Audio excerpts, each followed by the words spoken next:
Welcome to Studio One Live. I'm Hey Rude the Guru, and this is Rude Radio. I know every town the same, every place I go. People telling stories about Come TV.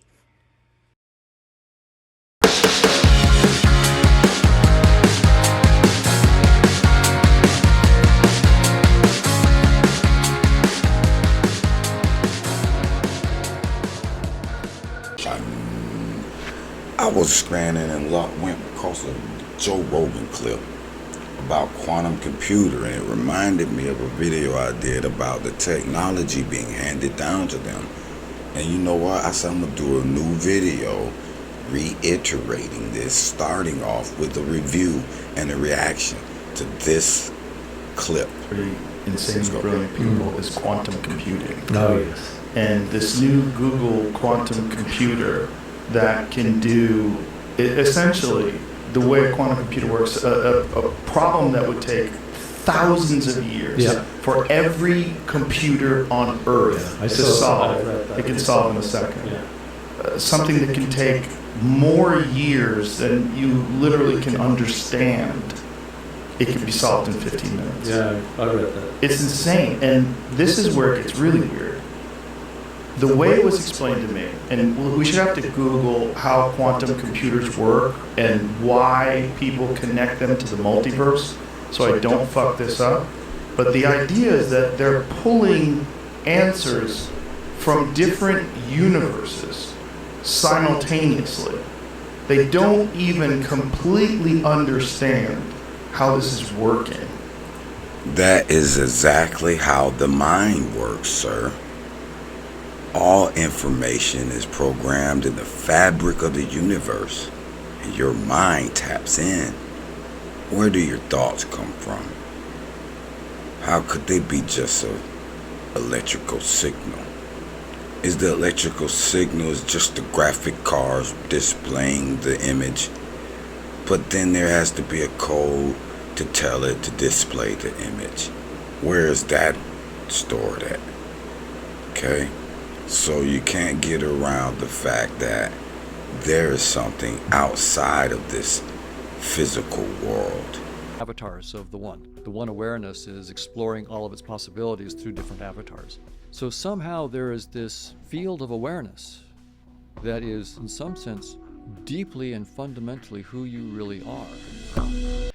And in terms of consciousness, there is no theory right now of any kind that can start with physical systems like circuits, software, and explain even one specific conscious experience, how it arises. So I'll be very, very clear. There's no theory on the planet today that can start with an artificial intelligence and a description of some kind of circuit or some kind of software pattern of activity, and can give you a specific conscious experience like the taste of chocolate or the smell of garlic, where you would say this pattern of activity must be identical, must be the taste of chocolate. It could not be the smell of a rose.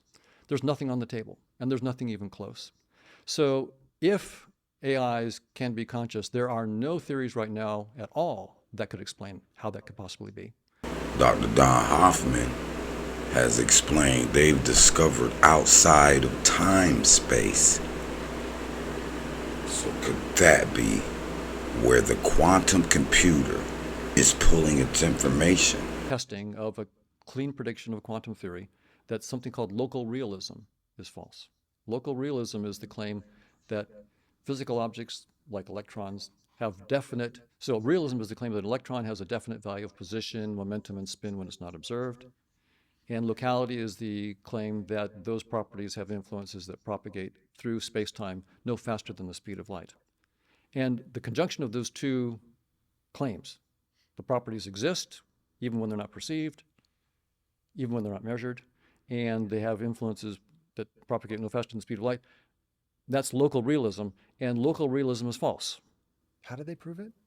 So that's why you get a Nobel Prize. So John Clauser, Anton Zeilinger, and Alan Aspect, over decades, there's a string of experiments that were tighter and tighter. Each experiment closed loopholes in the previous ones. So the experiments have to deal with, they're complicated experiments. I mean, Zeilinger was actually using photons from outer space to get entangled particles that he could use, that you couldn't argue that they were somehow being connected or correlated in some deep way. But basically, the experiments are set up to show that properties like position or momentum or spin, typically they like to use spin, in principle could not have definite values until you actually measured them. So one way that they do this mathematically are there these Bell inequalities. And so if the statistics of the correlations between the particle spins, you have two different particles that you're measuring the spin axis, for example. And if they had definite values, even when you weren't observing, you'd have certain pattern of correlation. And if quantum mechanics is right, and those values don't exist until you measure them, then you have a different pattern of correlation. And so that's what they do. They have to look at a bunch of different measurements, look at the correlations, and the correlations come out to be what quantum theory predicts, and not what our classical intuitions would tell us. And so this was done by Clauser decades ago, but it's so counterintuitive that people are going, okay, well, there must be a loophole here. So then they closed a series of loopholes. And finally, they started getting photons from like distant galaxies where the photons couldn't possibly have certain within space-time causal connections, and close that loophole. And so that's one direction. So physicists tell us that local realism, at least for microscopic, subatomic particles, recently they've gotten up to groups of 700 atoms, I believe.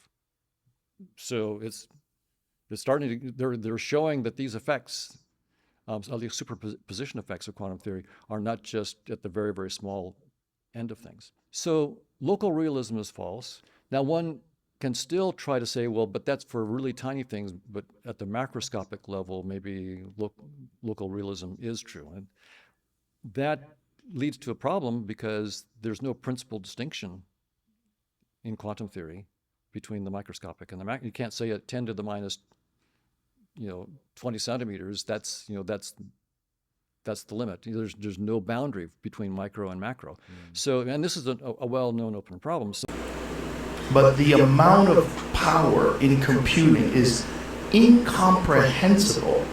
Like, you're only looking at it, there's numbers, you can write all those numbers out, but your brain's not capable of grasping really what's going on. Exactly. And that's why I tell people, one person will never know the Almighty. One person could never know all.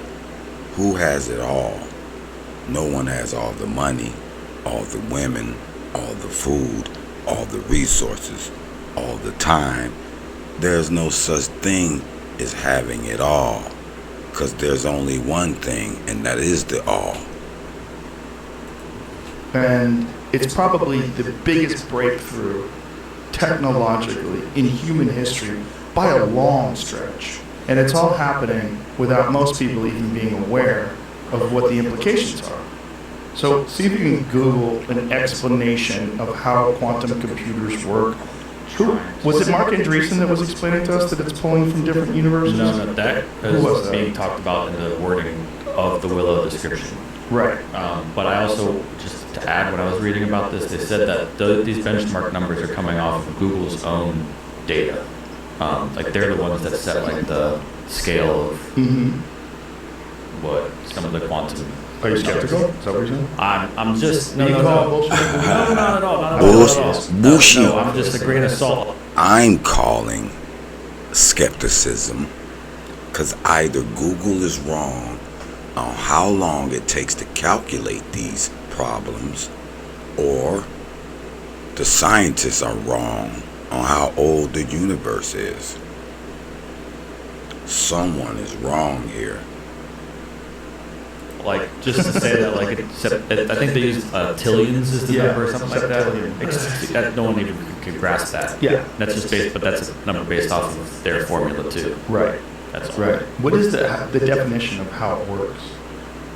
The way it pulls from multi-universes. I think I'm trying to find it, but I think the understanding I got from it was it's just too powerful to get from our universe alone. You have to have more than one, and I don't like that's just Like, what does that mean? I don't know. Exactly. What does that mean? Right.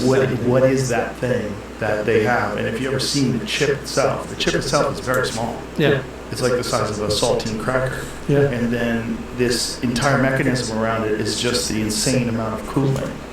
The physical manifestation of a bit is called a transistor. This is like an electronic switch, and again, it can exist in one of two potential states, on and off.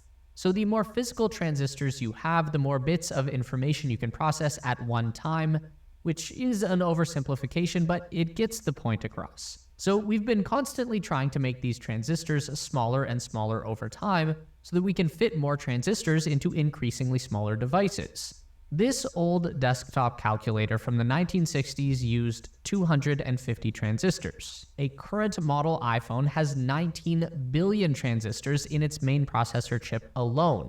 To accomplish this, we have reduced the size of the transistor down to a width of just 3 nanometers. This is too small for the mind to truly comprehend. It's only slightly wider than a strand of human DNA, which is 2.5 nanometers. It's possible that transistors could be reduced to the size of 1 nanometer by the end of this decade. There is a physical limitation on how small they can be, but regardless of how small you make a transistor, it is still limited by the binary nature of the bit. It can only ever be in one of two states. And this is where quantum computers come into play. A quantum computer uses its own unit of data measurement, which is the qubit.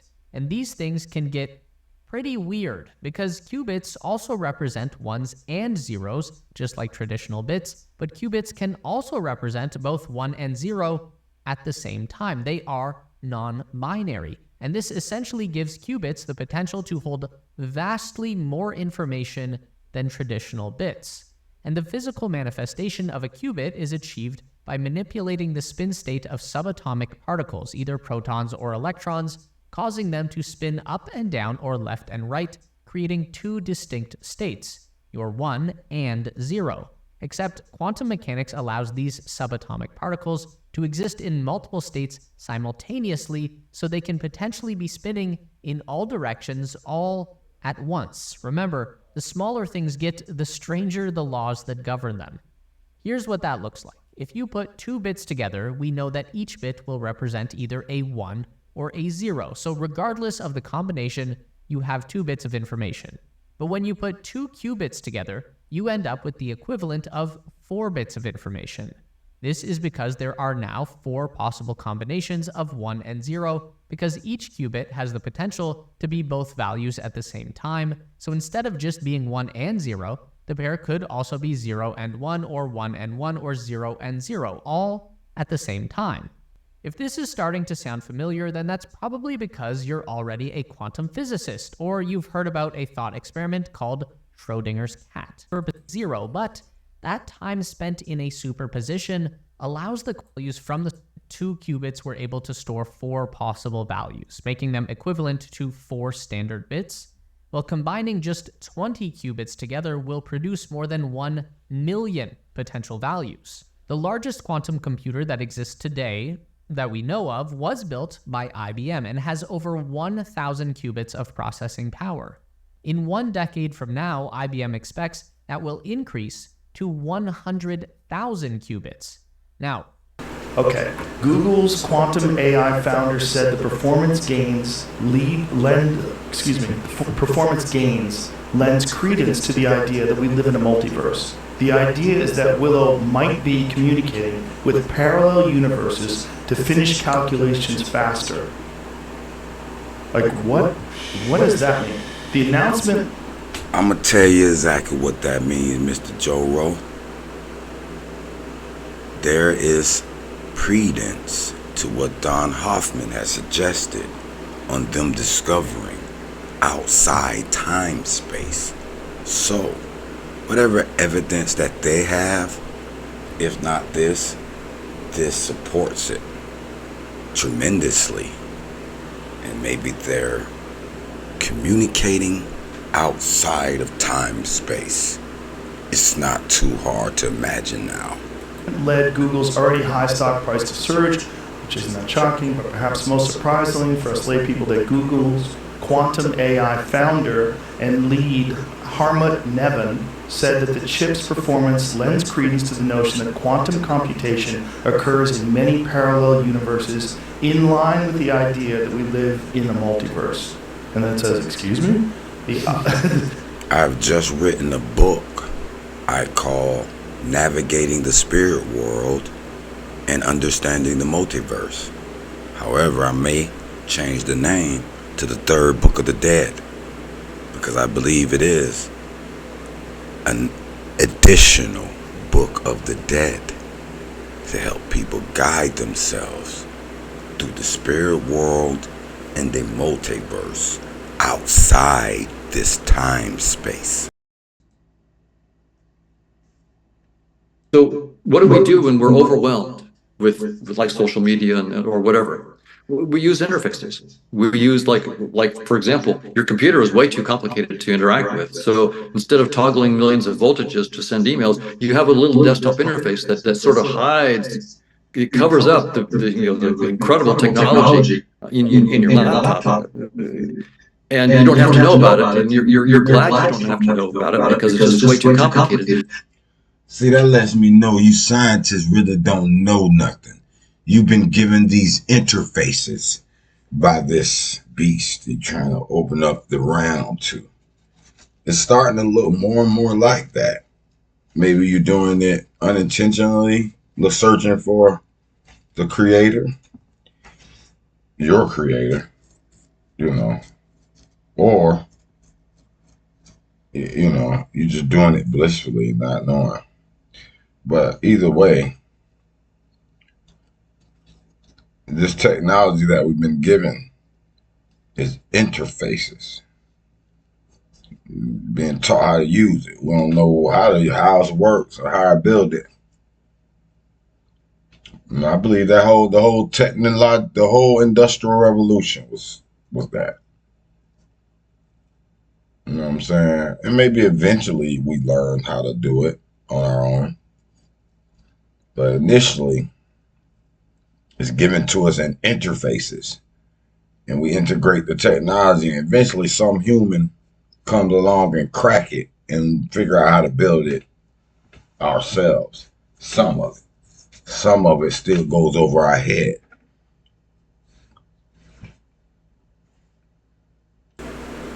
This obviously has caused a bit of a stir and it isn't exactly clear on how he made that leap. It sounds a bit like something out of a sci-fi movie, and I'm definitely... It is exactly clear to me, as I pointed out in the video, admitting they've been handed down this technology and given the blueprints to build it.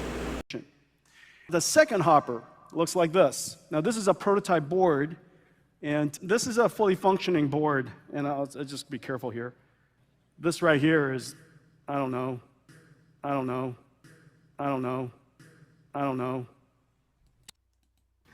You talk about being the best. You needed to be the best among 89 other companies that were funded after you to build the same thing. What's up, ladies and gentlemen? This is Studio One Live. I'm Hey Rude the Guru, aka Sorry Live.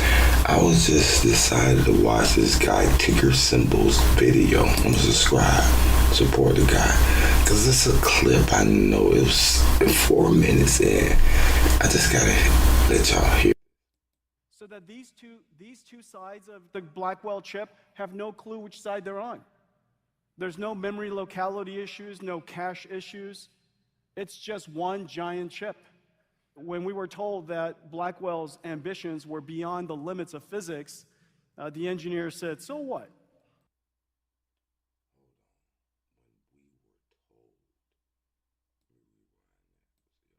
Issues, no cache issues. It's just one giant chip. When we were told that Blackwell's ambitions were beyond the limits of physics. So wait a minute. He said when we were told Blackwell was beyond the ambitions of physics. The physics, the engineer said, so what? So who told y'all it was beyond?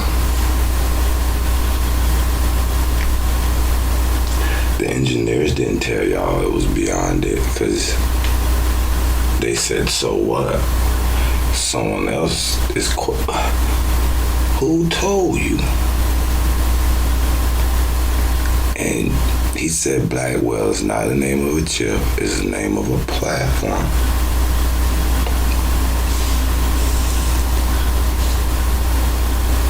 So did the platform tell us that? Or someone reads Blackwell's ambitions? Let me hear that again. I gotta hear. 10 terabytes of data between it, 10 terabytes per second, so that these two sides of the Blackwell chip have no clue which side they're on. There's no memory locality issues, no cache issues. It's just one giant chip. When we were told that Blackwell's ambitions were beyond the limits of physics, when we were told Blackwell's ambitions were beyond the limits of physics, the engineer said, so what? And so this is what happened. And so this is the Blackwell chip, and it goes into two types of systems. The first one is form-fit-function compatible to Hopper. And so you slide out Hopper and you push in Blackwell. That's the reason why one of the challenges of ramping is going to be so efficient. There are installations of Hoppers all over the world, and the same infrastructure, same design, the power, the electricity, the thermals, the software, identical, push it right back. And so this is a Hopper version for the current HGX configuration. The second Hopper looks like this. Now this is a prototype board, and this is a fully functioning board, and I'll just be careful here. This right here is, I don't know. You're right, you don't know, bro. I don't know where it came from, bro. Just be honest with yourself. Be honest. It is apparent that this has been handed down, and this is the next age, the next jump in human technology, apparently. But who's handing it down? Is this the one we want to use? Is this the technology? There's other technologies out there, I'm pretty sure. But this is the one we're using, the tracking technology. Technology to track billions of people's transactions. This is the main point of having this. And if they get you digitally downloaded, and that's one of the reasons they want this, is because the human, the amount of bandwidth and data it takes to actually download the brain's neural network is pretty large. And this is one of I'm telling you, I did a video where they said they're trying to make this digital hell. And they got this thing looking like it has two eyes and a nose. You see that? The two eyes and his nose, and looking like a robot face. This is a robot face. They don't even understand it. Just as this appears to be something handed down to them, and they're building it, and they don't even quite understand what it's doing. But it's just the start of jumping humanity to the next stage. Who is a part of allowing mankind to jump in certain leaps and bounds? The historical evidence is now clear that there's been intervention in the human race throughout the histories and pushed forward. Let's go. I'm not going to pretend I'm an expert, but it's worth pointing out that Google is very much still in the theoretical research phase of this journey. This is very weird stuff. An evolving scientific field that even people working on it don't fully understand. 2 hours later. But we certainly have a problem in modern physics. We develop fancy theories, but we certainly have a problem in modern physics. We develop fancy theories, but we certainly have a problem in modern physics.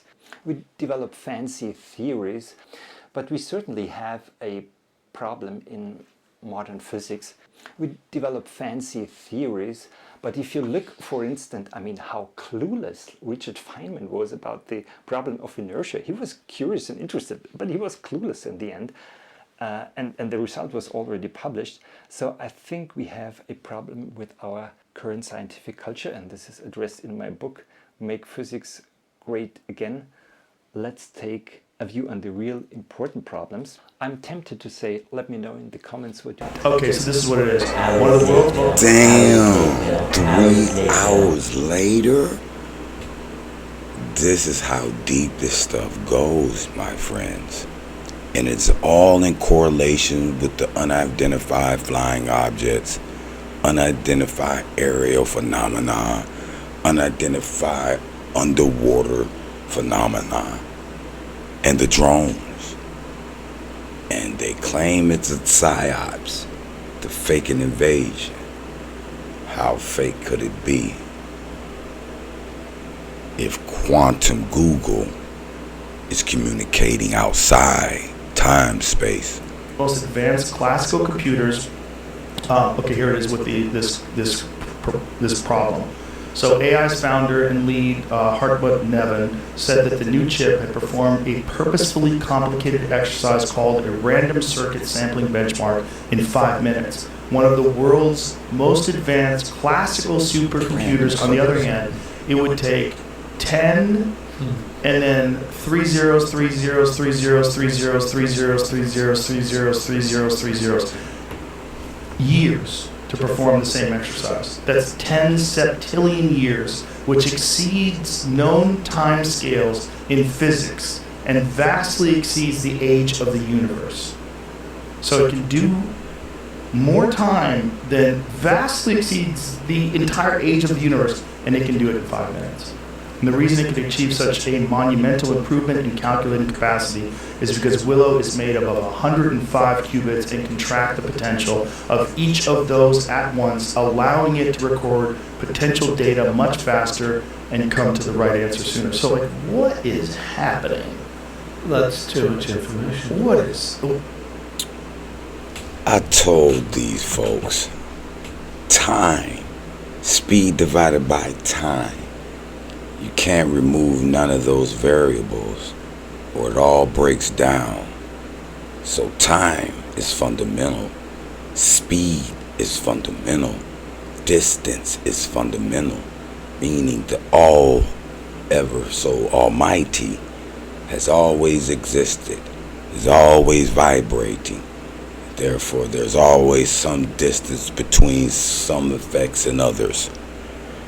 And the fact that this time is beyond time itself proves either they've miscalculated how long it'll take to calculate these problems, or they don't understand how old the universe is, which is infinite. They've just now discovered scales of infinity, infinity square, infinity cubed, and an above and a beyond. Higher scales of infinity proves time will never end, because the supreme almighty is time. To end time would say to end all nothingness, to end all and to leave nothingness. And there cannot be a such thing as nothing, because there always been. What do you mean? I get it, but I don't get it. What I don't get, how does that prove the multiverse or provide evidence that the multiverse is real? Like, and that it's getting it from parallel universes? Like, what are we even saying here? It couldn't come up with those answers within the allotted time expand. That's Yeah. What? I can't even explain. I mean, funnily enough, this is that my brother's into all of this stuff. Sean, he's In simpler language. He would probably be able to explain it to you, Sean. Probably. He's like, Well, he would give it a shot. He would, certainly. I think he was the one that was probably explaining it to us. In simpler language, Willow is doing one calculation while an unknown number of Willows in other universes parallel to our own are doing their own calculations, and they are sharing that data to avoid needing to individually do every possible calculation to finish the equation. What the fuck does that mean? How are they sharing data between universes? I don't know. Ask Nevin. I don't know.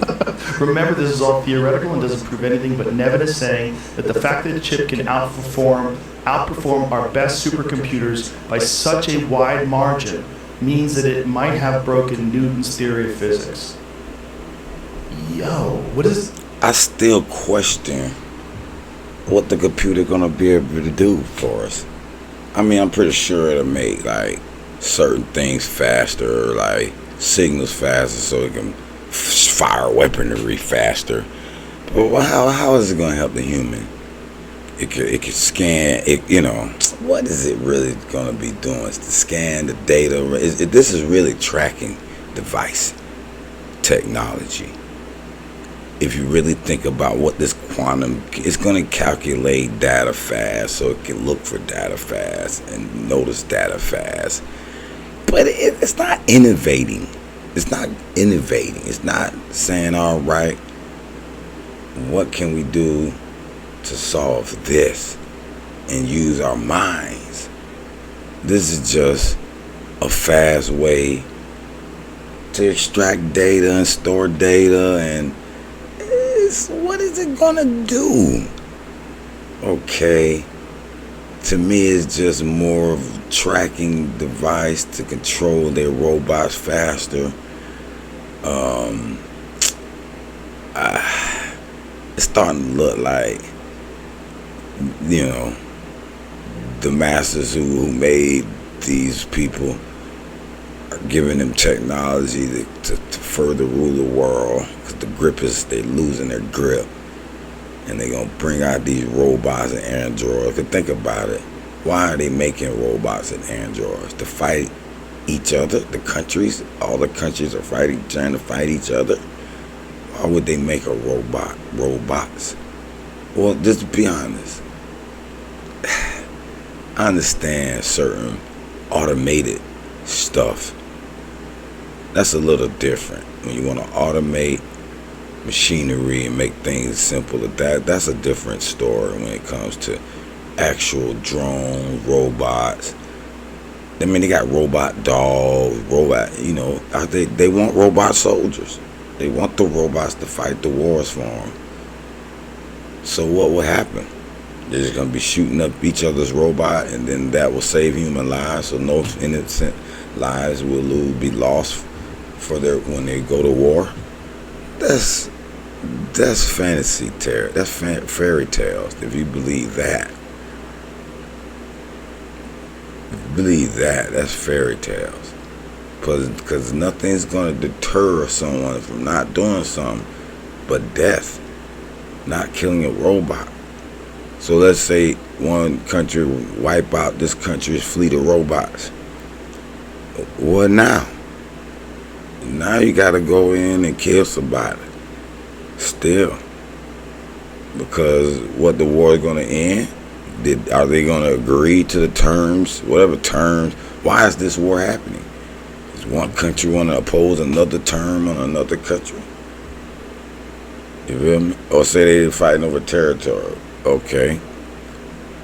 I mean, they could have an international war treaty in the future saying, all right, if your fleet of robots get wiped out, you must abide by the terms. There's terms and conditions before war can be declared.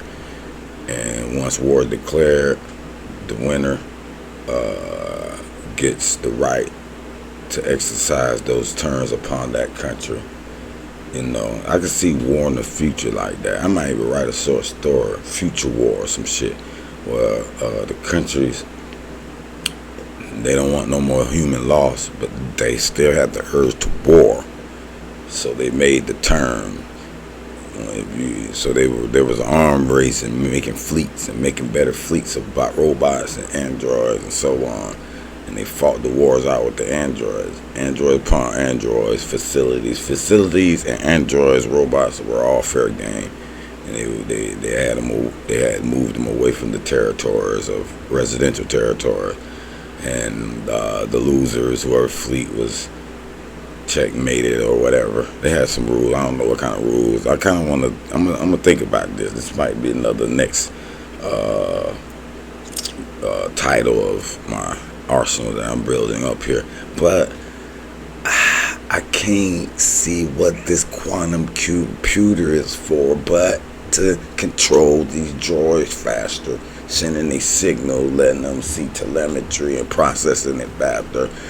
And what are you going to use it? I mean, I'm pretty sure you could use it for good things and health, but then are you going to pass down that to the people? And because it will potentially wipe out the health industry.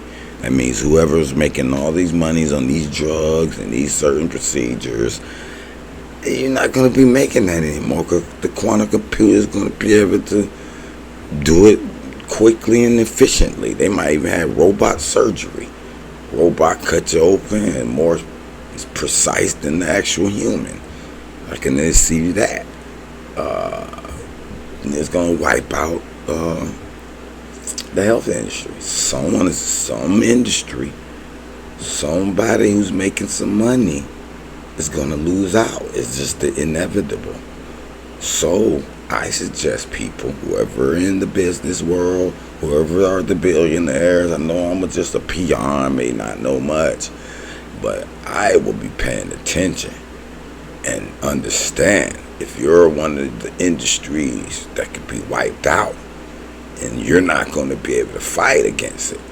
You might got a big dollars. You might do what you can to prevent, but you better understand that the world will advance.